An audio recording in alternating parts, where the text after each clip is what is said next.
Hi everyone! Samahan nyo naman ako ngayon mga bet. Kakain naman nga tayo sa tindahan ng tito ni Arian. At ayun mga bet, tinulungan ko na nga rin pala silang magtinda dahil nga sobrang daming bumibili dito. Hoy, all around yarn.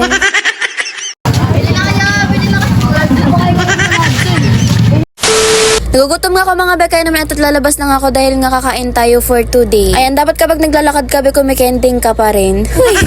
Kakain nga tayo ngayon sa tindahan ng tito ko dahil nga ayan, sobrang dami nilang tinda be. At dahil nagugutom sa ate girl, titikman nga natin lahat ng tinda nila. Huy, parang kaya ko naman ubusin lahat.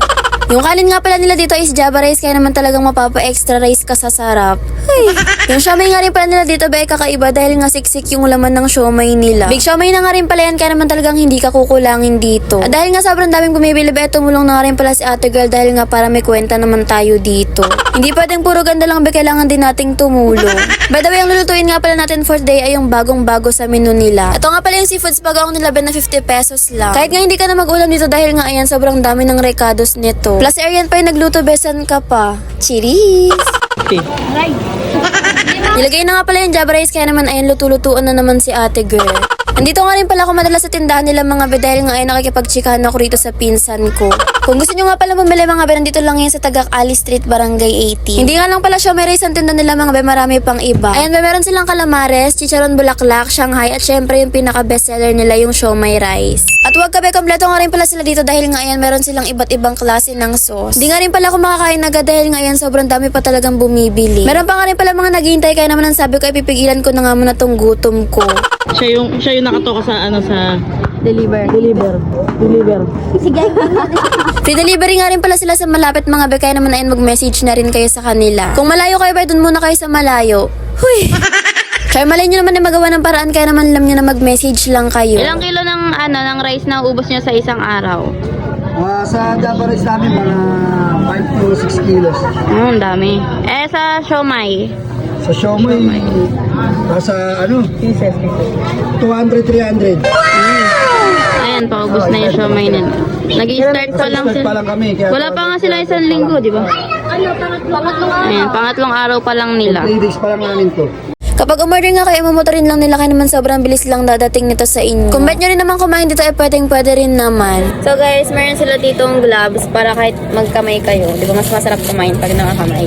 At dahil ito na nga yung mga order natin, ito na nga pinaka-exciting part, ang tiki mantay. Tapos ito yung calamares nila. Yung chicharon bulaklak pa, di ba? Chicharon bulaklak. Ito, 35 pesos lang. Yung siomay nila malaki, tas siksik yung nasa loob, 35 pesos. Yung Java rice na yun, kasama mo. Ito naman, 50 pesos. Ito yung bago sa nyo, di ba? Sa menu. Seafoods bago.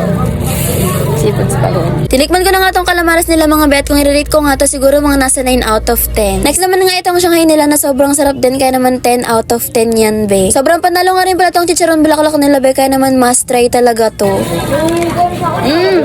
Rinig pa ang sarap.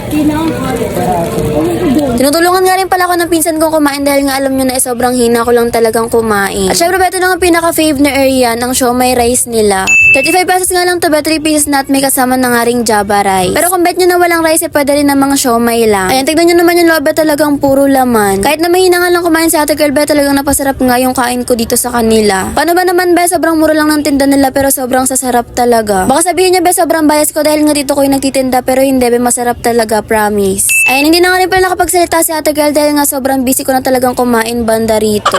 Naglagay pa nga pala sila ulit ng panibagong siomay dahil nga naubos na yung nilagay nila kanina. At ayun, meron na nga rin pala silang tindang soft drinks, kaya naman talagang hindi mo na kailangang lumayo pa. Taob na nga yung mga styro sa amin, bet. Ayan, sobrang onti na lang talaga nung natira namin. Pero ayan ba si ate girl, ayaw pa talagang magpaawat. Huy. Sino ka dyan? Uy, bay, kausapin mo na mukha mo yan.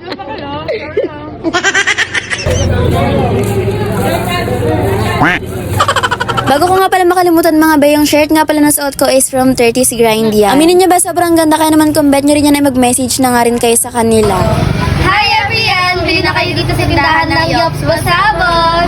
Nagbubukas nga pala sila ba ng 4 PM hanggang 1 AM ng madaling araw. Kapag naman sobrang dami talagang bumibili, ay naabot na nga sila ng hanggang 3 AM to 4 AM. Makikita nyo nga rin pala ako minsan dito mga ba, dahil nga dito minsan ako nakikipagchikan sa pinsan ko.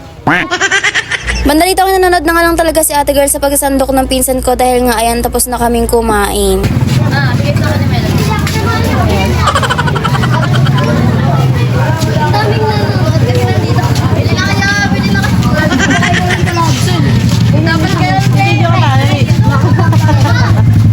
Yun lang, palike, follow, and share nga pala ng page ko. Thanks for watching!